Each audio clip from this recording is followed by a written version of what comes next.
Hello student, Namaskar. I am Dr. Sam Kishore Patel, Assistant Professor in School of Agriculture, ITM University Gwalior.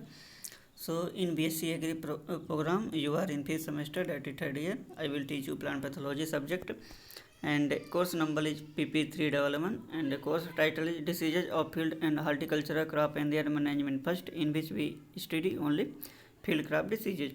So in today that is unit number 1, diseases of sorghum, that comes under lecture number 6, and today is lecture number 6 and part 1. First I will give outline of the today lecture. Then first one is the introduction to sorghum diseases, how many diseases causes infection in the sorghum crop. Then what are the different objective of the today lecture. Then economic importance of the today lecture. In today we have studied only 3 diseases, that is sorghum rust, ergot disease and charcoal rot, that comes under part 1. After completion of the diseases I will give one exercise. Then I also explain the what are the different learning outcome of the today lecture. Then what are the different research scope of the today lecture, and at last I quoted the reference from where I make the presentation. Then first introduction to sorghum diseases. As you know that sorghum is a most important coarse grain crop in India as well as in the world, and sorghum mostly cultivated in the tropical and the subtropical region, and sorghum also cultivated on the drought condition, and sorghum required less amount of water as compared to the other cereal crop.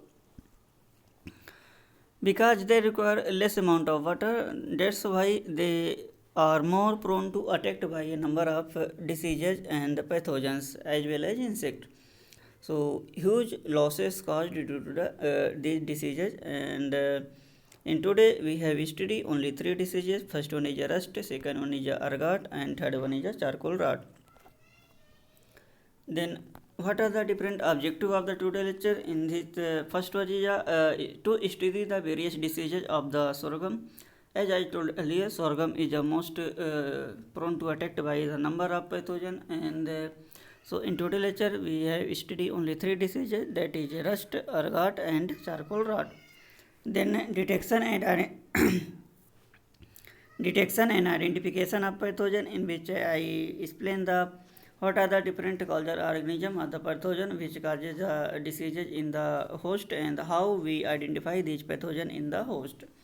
Then to study the disease cycle, in which I explain the what are the primary source of the inoculum, what are the different secondary source of the inoculum, and I also explain the how these pathogen completed their disease cycle or life cycle in the host, that is plant. Then to study the management of various diseases, in this I explain the how we overcome or control the disease situation in the field.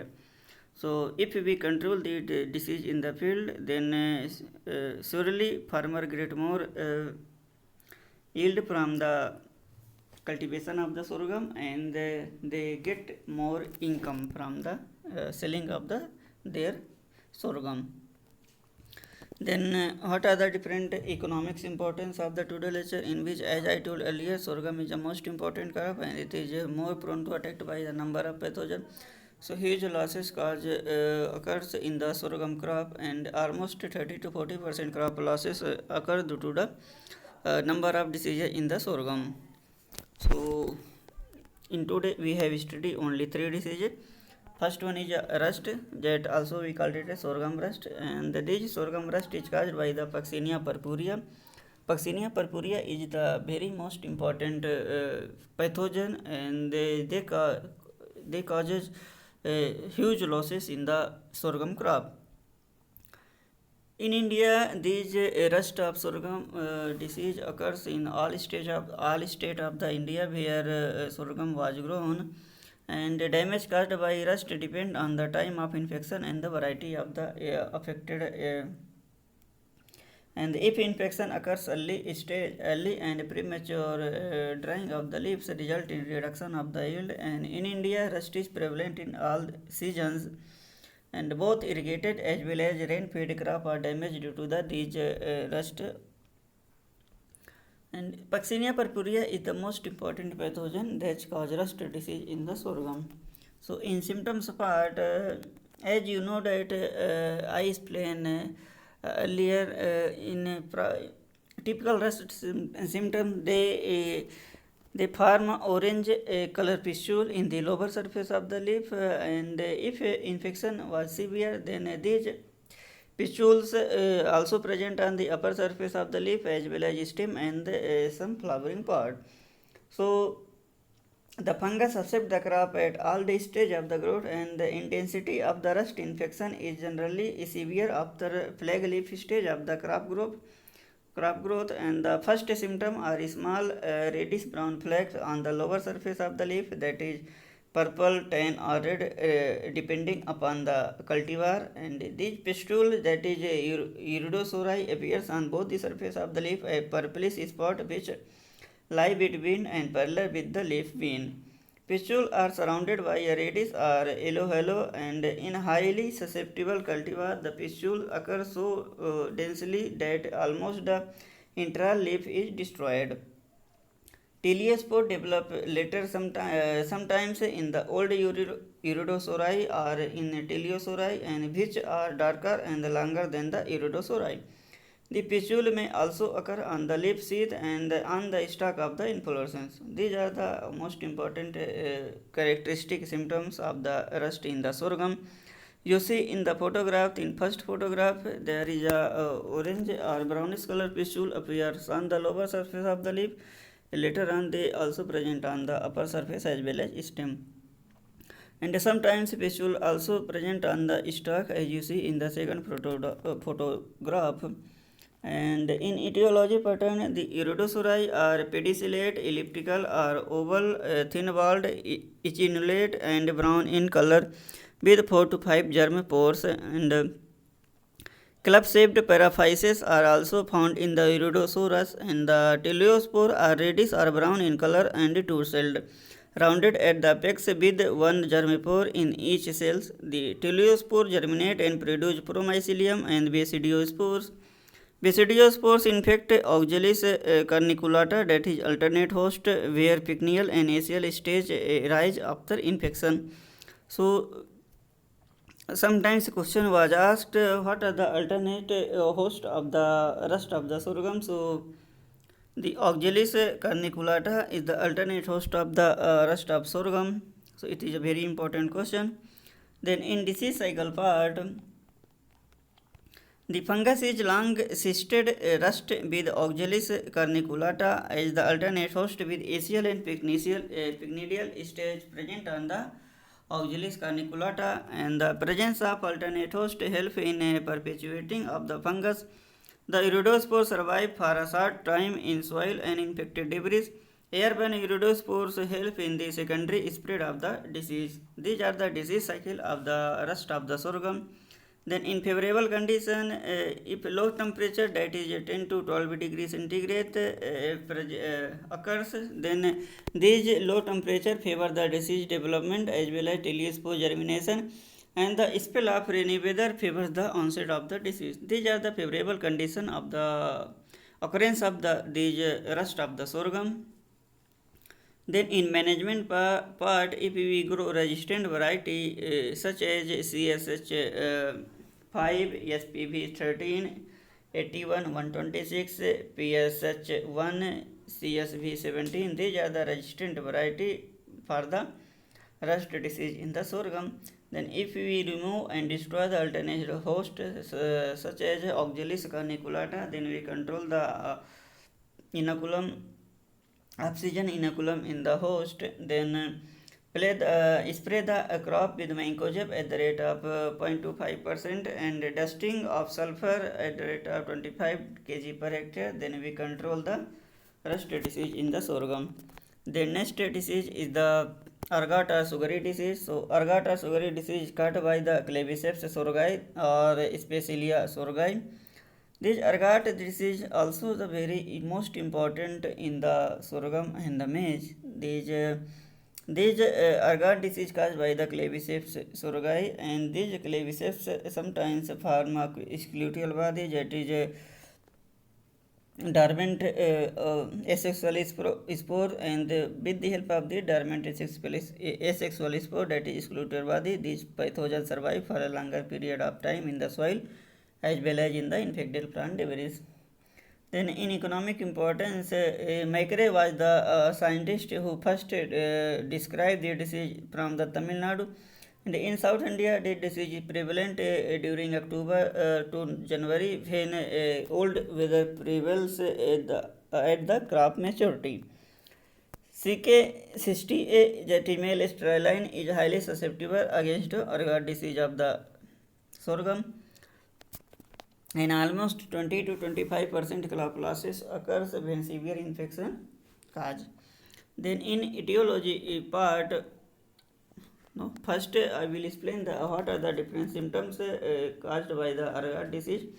So most important symptom in the ergot disease, there is a sugary secretion present on the head. That this sugary secretion we call it as honeydew stage, and these honeydew attract ants and insect because these honeydew have the sugary or they are sweet. That's why insect and ants attracted by the honeydew, and these insect and ants also is responsible for spreading the disease to the other plant. So disease is confined to individual spikelets. The first symptom is the secretion of the honeydew, that is creamy sticky liquid from the infected flowers, and the honeydew secretion attract a large number of insects and ants, which helps in spreading the disease. Often the honeydew is colonized by the Cerebella sergi vulgaris, which gives the head a blackened appearance. Under favorable condition, grain is replaced by a long, straight or curved cream to light colored hard sclerotia. We can clearly see in the photograph. And at the base of the infected plant, white spore can be seen on the soil surface, denoting the drop of honeydew which had fallen on the ground. You see in the photograph, there is a individual grain is replaced by the honeydew secretion, and these honeydew attract ants and insects. In second photograph, you see the ergot of the sorghum, and the whole head is replaced by the sugary secretion and the sclerotial body. Then in etiological part,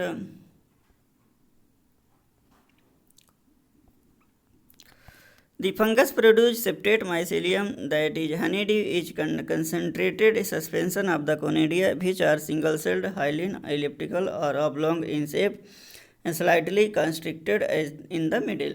The sclerotial body produced by the fungus are 10 to 12 mm long and 2 mm thick, and they have hard and tough. With the help of these sclerotial body, these Claviceps sorghum survive for longer period in the off season. And in disease cycle parts,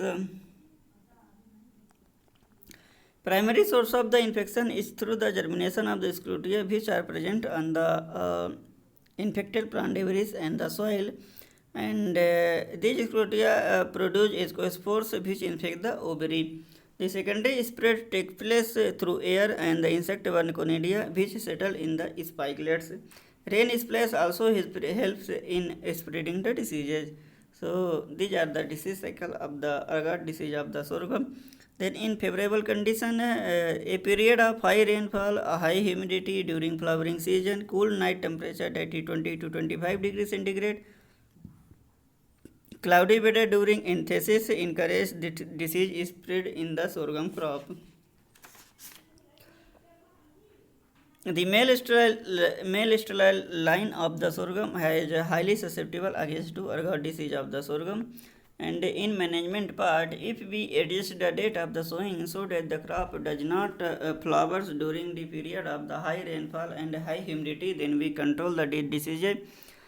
We also control the diseases by growing resistant varieties such as SPV 191, CSH5, SPH1, CS3541.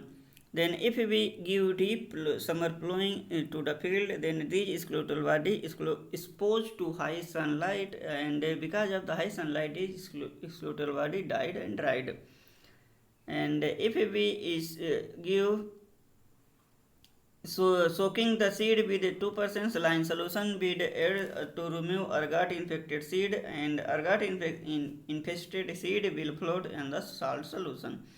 Then if we give seed treatment with fungicides such as Captan or Thyram at the rate of 4 gram per kg, then we control the ergot disease of the sorghum. Then I also control the diseases by spraying Zineb or Captan Mancozeb at the rate of 0.2% at emergence of the earhead.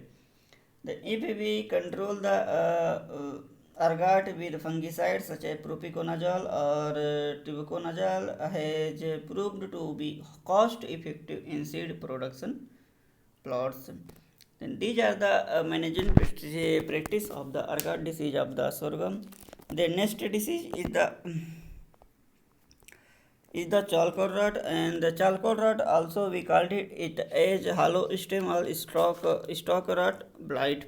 And these charcoal rot caused by the Macrophomina physiolina. These are the most important diseases in the sorghum, and it is a major problem in the Burma region, that is tropical condition as well as high humid condition. It causes seedling blight and stalk rot of the plant, and it is severe in Kurnool and Khambam district of the Andhra Pradesh. And in symptoms part, this disease is characterized by the sudden wilting and death of the diseased plant resulting lodging. If the infected stalk is split open, the pith is found to be disintegrated with the longitudinal shredding of the leaves into the fibers, and small black skeletal body we can see in the infected tissue. The stalk is weak, hollow inside and break easily. That's why we call it as hollow stem or stalk rot. And the stem break near the ground level. Premature ripening take place and the head are poorly developed. These are the characteristic symptoms of the charcoal rot of the sorghum. As you see in the photographs, in the first photograph, the seedling is damaged because of the this charcoal rot and sudden wilting condition are occur. And in second photograph, the seeding of the stem also seen on the these charcoal rot diseases in the sorghum. Then in disease cycle parts, these pathogens like Macrophomina survive in the soil, plant debris, and many cultivated and wild plant. And the secondary spread is through gluteal body. And in favorable conditions, disease is favored by the soil temperature of 35 degrees centigrade, that is high temperature, and the moisture stress condition prevailing preceding crop maturity, and application of the more nitrogenous fertilizer. These conditions are favorable for disease development of the charcoal rot. Then in management part, thin plant population should be maintained in problematic area, that is 60,000 plant per hectare is required for maintaining the or controlling the charcoal rot diseases. And if the infected plants along with the trash should be collected and burned immediately, and avoid moisture stress condition at the time of the flowering. And if we grow resistant varieties such as E36-1, CSV5, CSH7R, SPV126 and SPV193, these are the resistant variety for controlling the charcoal rot disease in the sorghum. So in today's lecture, I explained the three diseases. First one is the rust, second one is the ergot disease, and third one is the charcoal rot. If you have any doubt, then you call me or contact me. Now I will give one exercise, that you go to sorghum field and collect a disease sample of the each diseases and make a herbarium file. Whenever you return back to ITM University and the lab condition, then you prepare the slide from these collected samples, disease samples, and you also isolate these pathogen from the disease samples. You also expect to identify these diseases on the basis of the symptoms. These are the exercise part of the today lecture. Then in learning outcome, in today lecture I explained the three diseases. First one is rust, second one is argata sugary disease, and third one is charcoal rot. And in each disease I explain the what are the causal organism and what are the economic important symptoms, favorable condition, disease cycle, pathogen characteristic and management part. I also explain the how you identify the diseases in the field condition. And in research scope part, student plan research to find best strain of the trichoderma and pseudomonas for controlling the fungal as well as bacterial pathogen. And the student also plan research for surveying and screening of the sorghum crop in the various region of the Chambal district near the Gwalior. And after collection of this sample, you isolate in the lab and you find which isolate is the most virulent as compared to the other isolate. You also frame your research on the basis of the poison food technique to select the best botanical extract for controlling these pathogens. These are the research scope part of the today lecture. Then these are the references from which I make the presentation for you. And if you want to further study, then you go through these books and you also search ICRE course in the websites. So after seeing my video, if you have any doubt or any query, then you call me or contact me. You also ask your doubt in your webinar classes. So with this remark, I concluded my today lecture. So thank you for watching my video. Thank you. Best of luck.